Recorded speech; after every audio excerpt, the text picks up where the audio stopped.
This module will review potential risks and complications of shoulder replacement. Infections can occur in about 0.5 to 1% of patients after shoulder replacement and typically occur either in the first 8 weeks after surgery or years later. Risk factors for infection include morbid obesity, poorly controlled diabetes, conditions or medications that suppress the immune system, poor nutrition, and smoking, and liver and kidney disease. Signs of infection include increased pain, swelling, redness, fevers, and wound drainage. Wound drainage is also a leading cause of infection and should be addressed immediately by alerting your care team if you experience this. Infections usually require surgical debridement and treatment with oral or intravenous antibiotics. Major blood loss is not common after shoulder replacement, and the risk of needing a blood transfusion is less than 4%.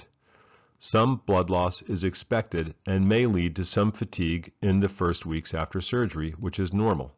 Your body will build back its natural blood stores in time.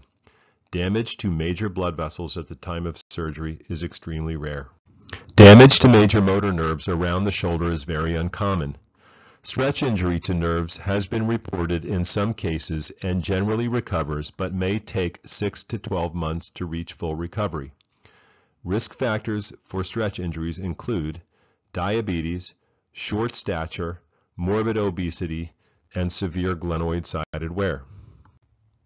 Medical complications may also occur.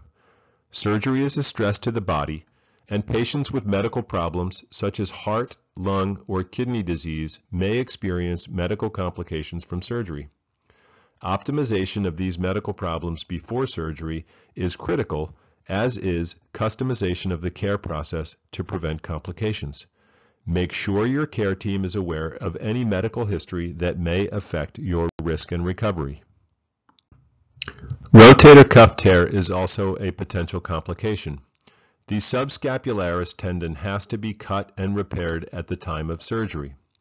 Recovery from shoulder replacement is entirely structured around the healing of this tendon, and the therapy program is designed to protect it during the first weeks of healing.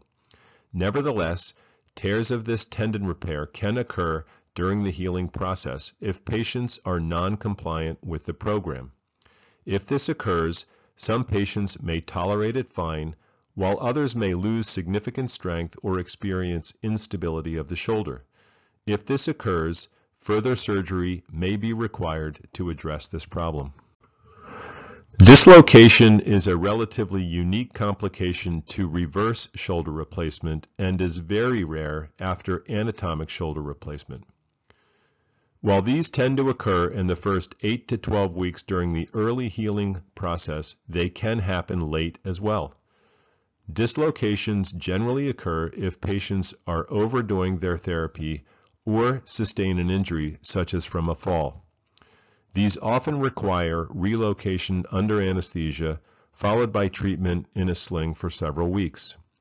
If patients experience recurrent dislocations, revision surgery to correct the stability is generally required.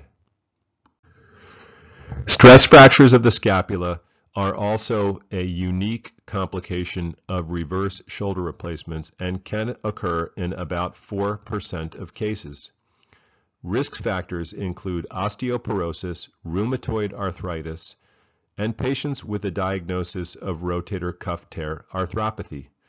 Sometimes all three of these may occur in the same patient and tend to be more common in women than men. Stress fractures usually occur in the first 3 to 10 weeks after surgery, but can also occur later. The presentation is usually the acute onset of severe pain in a shoulder that was otherwise doing well. Management of scapular stress fractures depends on the location of the fracture and whether the fracture displaces. Many fractures can be managed by stopping therapy and placing the shoulder back in a sling for several weeks. Fractures with significant displacement are best treated surgically to realign the bones and stabilize the fragments. Depending on the location and severity, these fractures can have a variable impact on the outcome of reverse shoulder replacement, sometimes resulting in less optimal elevation range of motion. How does one avoid a stress fracture? Sometimes these fractures cannot be avoided, but the following steps may help reduce their likelihood. Start supplementing with vitamin D, 2,000 international units daily, 6 weeks prior to surgery, and taking calcium supplements, 500 milligrams 3 times a day with meals. Continue these for 3 months after surgery.